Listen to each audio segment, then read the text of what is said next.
Hi friends, இப்போ நம்ம Pandya sous பார்க்க போகிறோம். பாண்டிய சோஸில் வந்துட்டு அதாவது இவங்க சத்தியத்தை மீற மாட்டாங்கங்கிற ஒரே காரணத்துக்காக பாட்டி என்ன பண்ணிட்டாங்க தெரியுமா? பலே கில்லாடி பாட்டி நீங்கள் அப்படின்னு தான் சொல்லணும். அதாவது சின்ன பிள்ளை மாட்டிக்கிட்டு பெரிய பிள்ளை மாட்டிக்கிட்டு சத்தியம் வாங்கிட்டாங்க.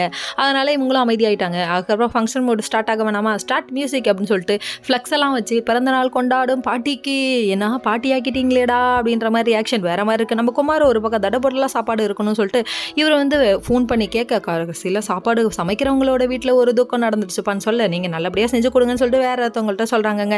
இந்த கூத்து இங்கே நடந்துட்டு இருந்தாலும் அங்கே கோமதி அம்மா ஒரு பக்கம் எங்கள் அம்மாவுக்கு இந்த சேரீ ரொம்ப பிடிக்கும், நான் கொடுக்கணுமோ அப்படின்னு சொல்லி கேட்குறாங்க.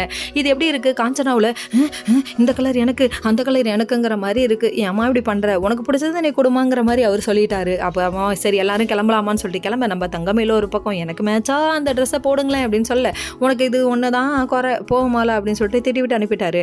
அதுக்கப்புறம் நம்ம ராஜோட ரொமான்ஸை காமிக்கிறாங்க. டே அப்பா நல்லா வருவீங்க ரொமான்டிக் பேர்னா இந்த சீசனில் இவங்க தாங்க சொல்லணும். அதாவது மீனாக தான் லவ் பண்ணி கல்யாணம் பண்ணிக்கிட்டாங்க. ஆனால் அதை விட இவங்க பின்னி பெடலில் எடுக்கிறாங்க. என்னம்மான்னு பார்க்குறீங்களா, இந்த புடவை ஞாபகம் இருக்கான்னு சொல்லி கேட்க இந்த வீட்டில் கல்யாணம் பண்ணதே இந்த உலகத்தில் எவனுக்குமே ஞாபகம் இருக்காது, அந்த தேதியே மறைக்கிறாங்க, இதில் வேறு நீ புடவையை கேட்குறியம்மா அப்படிங்கிற மாதிரி. அதுக்கப்புறம் பூ வைக்க முடியாமல் தடுவார நம்ம கதிர் வந்து பூ வச்சு விட டேங்கப்பா பொட்டு எடுத்து வச்சு விடா பூ எடுத்து வச்சு விடவான்னு சொல்லிட்டு பாட்டையே போட்டு விடலாம். அந்த அளவுக்கு இவங்க ரொமான்ஸுக்கு போயிட்டாங்க. டே போதும்டா இறங்கி வாங்கடா பாட்டி வீட்டுக்கு போகலான்டா அப்படின்னு சொல்லிட்டு கோயிலுக்கு இங்கே வந்து நிற்க. அதுக்கப்புறம் அம்மா அப்படின்னு பழனி ஒரு பக்கம் பாட்டியை ஓடி போய் கட்டி பிடிக்க.